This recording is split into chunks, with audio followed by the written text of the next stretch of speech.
എടോ രഞ്ജിത്തെ ആ പരാതിക്കാരി നിങ്ങൾ വിളിച്ച ഇയാളാരാണ്? സഹോദരിയുടെ മോനാണ് സാർ. ആ എടോ പാർട്ടിക്കാർ വരാന്ന് പറഞ്ഞപ്പോഴാണ്. ആ അല്ല ഇപ്പൊ വേറൊരു കേസുണ്ട്, അവരൊരു 3 മണിക്ക് ശേഷം വന്നാൽ മതി. ആ ഓക്കെ ശരി. ആ നിങ്ങളല്ലേ പരാതിക്കാരി?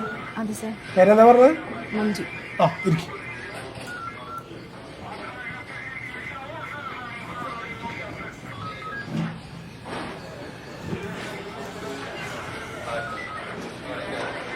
എന്തായാലും നിങ്ങളുടെ പരാതി?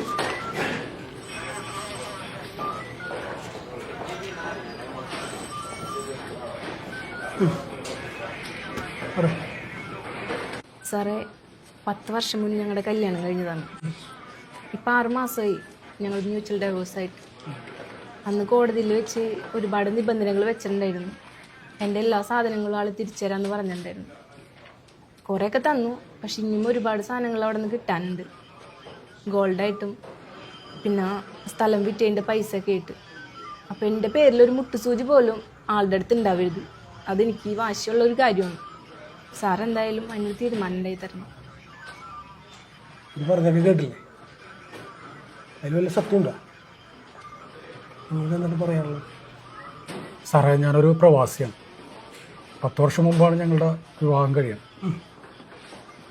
എൻ്റെ ചെറുപ്പത്തിലെ തന്നെ എൻ്റെ അച്ഛൻ മരണപ്പെട്ടു. എനിക്ക് 5 സഹോദരിമാരാണ്. ഞാനാണ് ഈ സഹോദരിമാർ 5 പേരെ വിവാഹം കഴിപ്പിച്ചയച്ചത്. അതുകൊണ്ട് തന്നെ ഞാൻ വിവാഹം കഴിക്കാൻ കുറച്ച് വൈകി.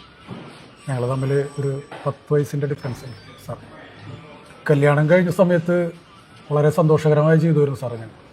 ഞാൻ 2 വർഷത്തിലൊരിക്കലും നാട്ടിൽ വരും, 2 മാസം നാട്ടിലുണ്ടാവും, ഞാൻ തിരിച്ചു പോകും. ഞങ്ങൾക്ക് 2 കുട്ടികളാണ്, ചെറിയ മക്കളാണ്.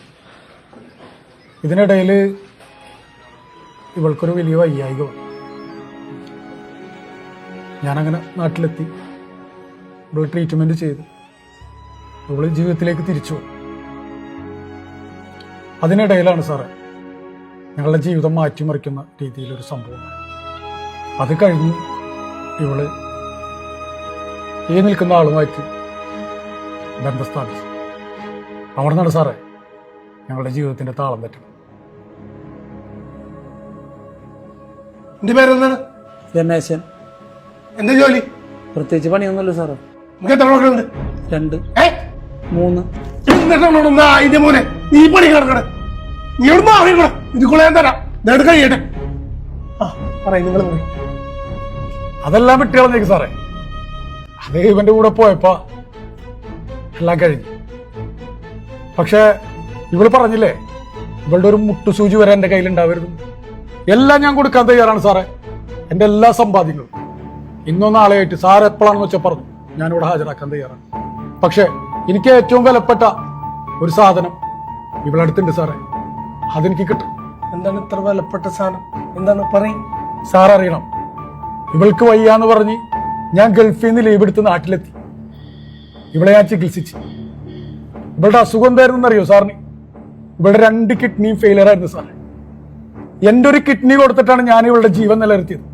ഇന്നും ഇവള് ജീവിക്കുന്നത് ആ ഒരു കിഡ്നിയിലാണ് സാറേ. മനസ്സിലാക്കണം സാറ്. എന്നിട്ടാണ് ഞാൻ ഗൾഫിന് പോയപ്പോ ഇവന്റെ കൂടെ ഒളിച്ചോടിപ്പോയത്. മനസ്സിലായോ സാറിന്? ഞാൻ എല്ലാം കൊടുക്കാൻ തയ്യാറാണ് സാറേ, എല്ലാം ഞാൻ കൊടുക്കാം. പക്ഷെ എനിക്ക് എന്റെ കിഡ്നി മാത്രം തിരിച്ചു തരണുള്ളൂ. ചോദിക്ക് സാറേ, അവൾക്ക് തരാൻ പറ്റുമെന്ന് ചോദിക്ക്. അത് മാത്രം എനിക്ക് തിരിച്ചു കിട്ടും, അത് മാത്രം എനിക്ക് തിരിച്ചു കിട്ടണം സാറേ.